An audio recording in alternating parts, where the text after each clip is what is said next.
One Wink News at 4, we hear from the person who says they talked to the man accused of driving his car through this store in the days leading up to this crash. In early April, a driver sped through the St. Matthew's House thrift store in East Naples. All of this chaos and panic left 6 people injured. The man accused is Donald Russell Jr. His attorney filed a not guilty plea in court today. Now we hear from his ex-wife, who tells us he texted with her before he drove his car through the store. WINK News anchor Claire Galt is in studio. So Claire, she said that Russell had a history of drug addiction. Russ, in fact, Danielle Russell told me her ex-husband moved to Southwest Florida to go through the St. Matthew's House recovery program.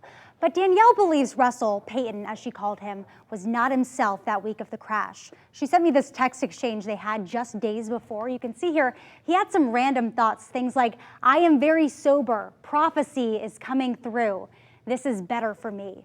Danielle told me she read this and she felt a familiar pit in her stomach. Danielle Russell married Donald Peyton Lee Russell Jr. in 2014. This is a picture from their wedding when the newlyweds cut the cake. But Danielle told me the man in this photo is a different version of Russell. 10 years later, Russell sits in the Collier County Jail. Deputies say he drove his black sedan through the St. Matthew's House thrift store in East Naples.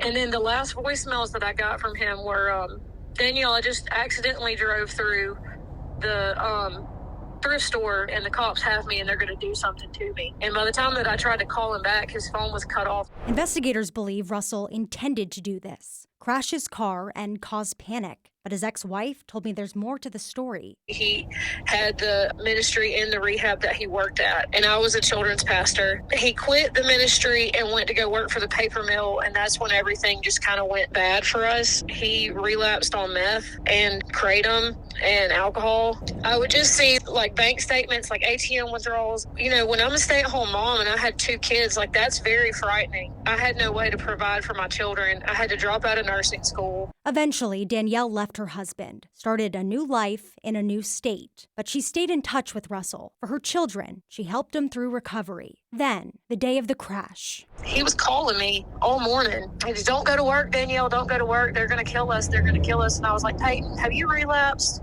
And then this happens. I mean, it's definitely turned our world upside down. My thoughts and my prayers, and my children are very heartbroken, and they want everyone to know that they are praying for the victims. They're 9 and 7. They are very sad and distraught.